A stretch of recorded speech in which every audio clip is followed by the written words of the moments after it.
United welcomed Brighton. And United were taken to school. So, credit to Desabi. The guy stretched the Man United team. For the first 20 minutes, you thought Man United were the better team because they really pressed. They really tried to attack. But once the first goal went in, it's as if it was like a shocker for United because kila kitu went out of the window and you're just chasing shadows from then onwards. Because all through, Brighton outworked you. They were so composed with the ball.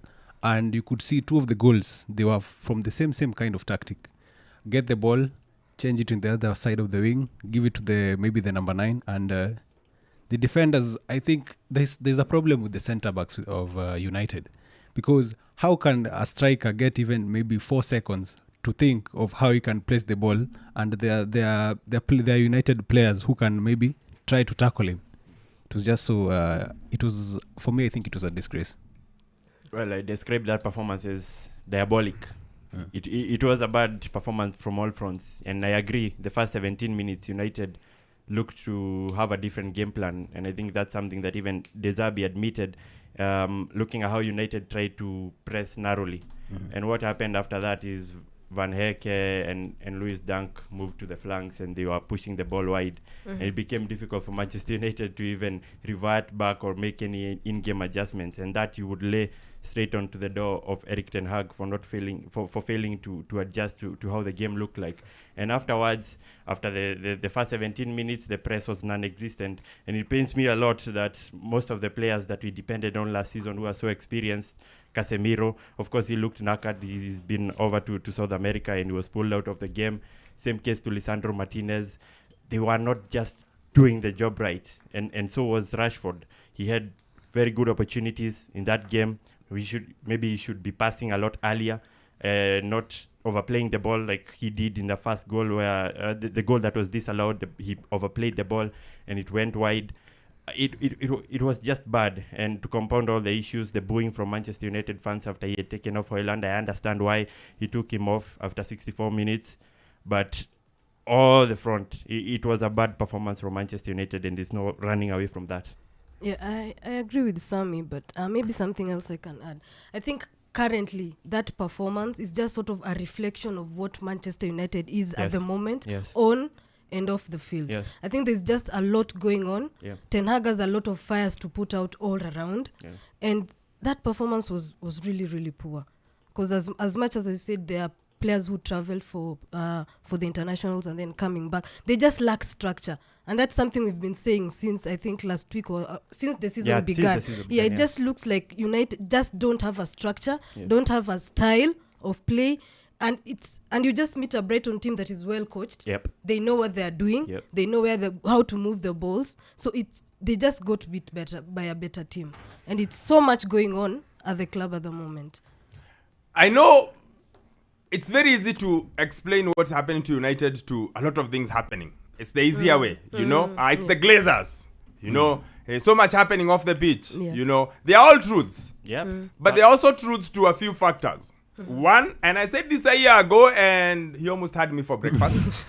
I said it. I don't buy this whole... that Ten Hag is the greatest coming. I said I don't buy it. I said, Ten Hag Pochettino, same was up. You almost beat my head. Same was up. He's one in Ajax here. Yeah. A coach who is able to show a clear way. We are going to go this way. And I just feel like he's not been able to in some aspects. Okay? You are asking, how does United play? Yeah.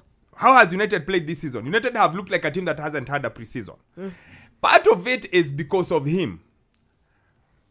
I kept saying this from last season. I do not believe for a fact that Lisandro Martinez is way better than Maguire.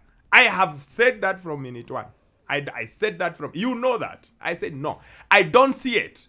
But Ten Hag was so hell-bent on getting his guy to play that he brings his guy, he's a left-sided centre-back, plays him exactly where Maguire plays, then says, Maguire, you want to play in my team, play on the right. So, of course, Maguire is uncomfortable on the right, so we drop him. So I wonder, what's the plan?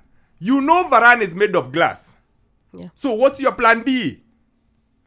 And you telling me, I refuse to believe that the centre backs United put out yesterday are the best centre backs United has. I refuse to believe so. You will not convince me that Iceman is better than Maguire. No way. No way. He is not. I am willing. He isn't. But Maguire, but Ten Hag is determined to make sure that I will not play this one. I will not play him because this is my way and it's the highway. It's great when it works. It's terrible when it doesn't. Now it's terrible when it's not. I argued about him signing only players. Half the players he signed are the ones who he's known from Kitambo. And I kept saying, come on. You should be able to coach better. United, of course, as a team, are very haphazard in how they sign. The Casemiro we've seen this season, forget this excuse, he'd come from South America. Tell me a game this season he's looked like Casemiro. None. Even Thank from you. last season towards the end of he last looks season. the way I thought he would look last season. Yeah. Last season, and I said it, he surprised me with how good he was. Yeah. Because I thought DMs at 30, 31 normally start to go down. Yeah. He looked... So now you are seeing the real him. Yeah. Now, tell me about Martinez yesterday. I like the way everyone is giving, this, Abraham, this, and that. But no one is saying, Lisandro has been poor. This whole season, he's been terrible. Yeah, for 5 games he has been, Yeah, but no one is saying it. And I agree with Gabi Agbonlaho who said, where is the noise that they make for Maguire when he makes one mistake? Where is that noise? Where is it? Yeah. No one is talking about it, but he's been bad. He's been. That's one. That's two. Okay. Number 3, we spoke about Onana. Great with the ball at his feet. One-on-one. Fantastic. By the way, he's like a midfielder. He could be a DM. He passes so beautifully. But I refuse to agree that you tell me how many saves, how many shots has he faced and how many has he saved? No. He doesn't save enough. I will say he doesn't save enough. As a keeper who saves, he doesn't save enough. He doesn't. I don't think he saves enough. And actually, he doesn't. Yesterday, most of the game, he wasn't playing from the back. He was just like De Gea, kicking the ball. But because Brighton, the press was... But also Brighton They come at you, man. really Those things you don't do against Brighton. I maintained United removed one critical aspect in their goalkeeping and added another one. They added playing with the ball with his feet. They removed a guy who can make saves for the saves. Yeah. I don't buy it. I don't see it. I honestly don't think he's an upgrade on De Gea. I think they just switched, what are they called? Characteristics. This one's strengths for this one's strengths. Instead of 2-in-1, it's 1-on-1. Yeah, I think so. And I could be wrong, by the way, because I know people are they're going to say I just don't like Onana. But I haven't seen it. There's a way a keeper makes a save or two and you go like, okay, well, there's something there. Like he's made a save here, then he's made a save there. And then now I watch him and I'm like, what's going on, man? What's going on? It's just something there.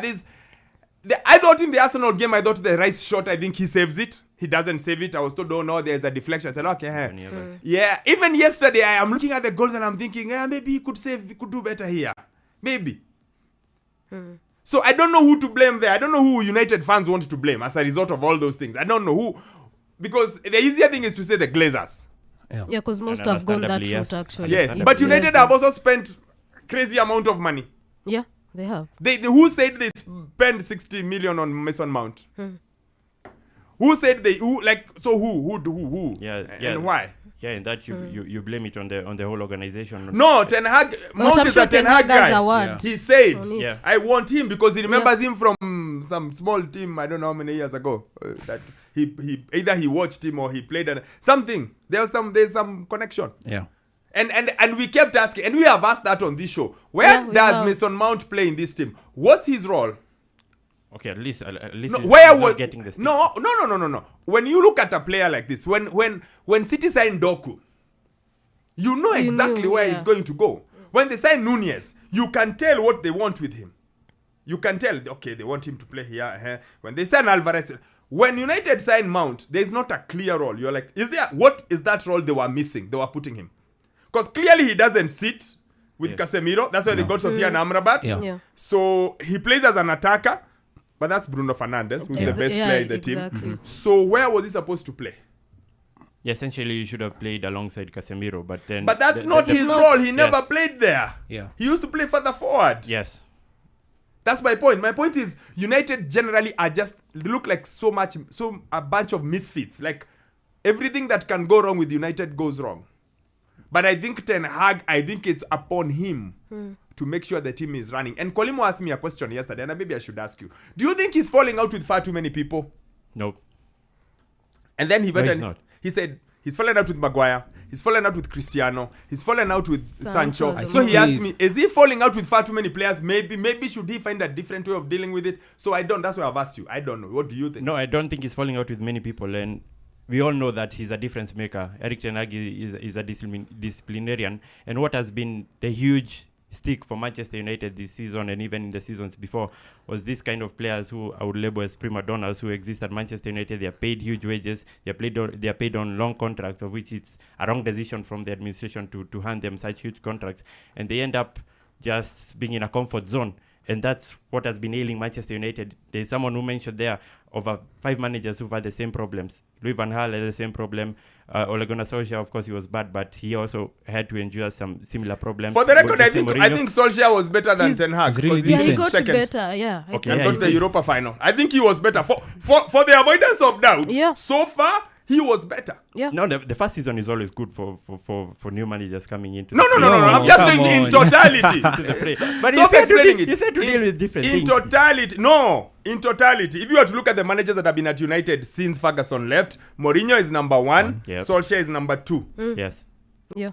Okay. That you'll wait Without to see. a doubt. That you'll wait to see because I wasn't hugely sold on Ole Gunnar Solskjaer. And You don't I have. totally We are agree. not arguing about being sold. We are looking at results of the managers who've been there since 2013. Number 1 is Jose Mourinho. Yeah. Yeah. Number 2 is Solskjaer because he got them second in the league and Yeah. second in Europa. Yeah. Then now you can bring your Ten Hag because he got them into Carabao Cup, won Carabao Cup and we got got them to the into finals number of 4. the FA Cup. Final level. And he finished Yeah. that in the season. Yes. And he had to deal with a lot of issues. But All of them have had to deal with issues. Stop saying like he's the only one who had to deal. All those coaches have had to deal with issues. I keep saying you have to be honest to yourself. All of them have had to deal with issues. Jose Mourinho was actually the first one to say the issues here are bigger than anything else, yeah. and they're like this. And all of them have had to deal with it. So don't say he's had to deal with issues like they haven't had to. Yeah. Yes. Okay, so but back to my point. There is a standard that Erik ten Hag wants at Manchester United, and if there is no player who wants to get in line with it, then he's going to get rid of you, and that has been clear from the time he stepped on. For him to move away from Cristiano Ronaldo, he's not the first guy who's coming in and setting a standard for a team. We saw that with Arsenal last time out, when Mikel Arteta had to make sure that whatever he wants in his team is embraced. So for Jadon Sancho, it's not the first time also for him. He's had issues off pitch from Dortmund. I would even argue that him being moved on from Manchester City maybe was part of the underlying reasons why he was moved on. So I don't think that there is much that Erik ten Hag is doing, and if anything, I don't feel that the dressing room has been lost by Erik ten Hag. I think the problem is there's too many factors in that dressing room. Yeah. Maguire, not wanted, won't go away. Sofiane Amrabat is signed but injured. Højlund is signed but injured. Mason Mount, overrated, injured. Lisandro Martinez, very terrible. No one is talking about it. Casemiro is looking like my age mate. You see. And the list goes on and on and on. Rashford. Rashford is trying his best to be Cristiano Ronaldo without the Superhero, talent. the Superman. Anthony is busy fighting personal things that are of course affecting the team. Even before those personal things, he was still bad. Yeah. You see. Yep. So there is so many, because I wonder, don't they do a background check? Don't they do a plan? Don't they figure out who is going to come over? And I'm going to give this example. Liverpool, when they miss one thing, they have an instant solution to the other one. Liverpool are like, we want Bellingham, can't find him. Okay, McAllister. Fabinho is going, we need to figure this out. Soboslai. Hendo is going, or we need another body in midfield. Endo. And then just for long term, we get Gravenberch. Like it seems to be almost seamless. Yeah. Oh, Mane is towards the end. Diaz. Jota. Now what is happening? Bring this one. Matip and VVD. Konate. You get? Yeah. Like there seems to be a plan. Like there seems maybe to be... to add something on that as well, because something I read during the weeks, a small excerpt about how Liverpool does it, and Klopp, apart from just the talent, looking for talent, they just look for good human beings. They just go beyond. They try and learn about the player, his family, where he comes from. That's why most of the time Klopp talks to these players, learns about them, takes them out to dinner, and try to figure out, apart from the talent you have, what else as a human being, what else are you? So that's why for a long time you've seen most players that Liverpool bring in, character-wise, similar. The work rate as well, similar. So they're kind of the same character. They're similar. Fitting into a and system. They fit perfectly. Fitting into a system, Exactly. which is what Brighton do. You fit into a system. Yeah. The system is there. You fit into it. Guys, what is wrong with Manchester United? Please talk to us. The hashtag is the football fix. When we come back, I read your comments, what you're saying, what you think, and then after top of the hour, we leave this United business alone. We go to other things because, believe it or not, Liverpool played yesterday, Palace played yesterday, Spurs played yesterday, Inter Milan played yesterday. There are actually other games. It's just City. It's just that City we ignore because we think yeah, but yeah. So there are many other games. But please talk to us. What do you think is the problem at United? Is it Ten Hag? Is it the Glazers? Is it Andre Onana? Is it Lisandro Martinez? Is it Harry Maguire? Is it who? What do you think is the problem? Good morning. It's the Premier League, all on DSTV. All the goals, clashes and moments. All of Rashford, Salah and Saka. All in the language of your choice. All in HD. Available on all these bouquets to choose from. On all these devices. Dial *423# or download my DSTV app to get a DSTV HD decoder with 1 month of family for just 2,999 Kenya shillings. It's the Premier League on DSTV.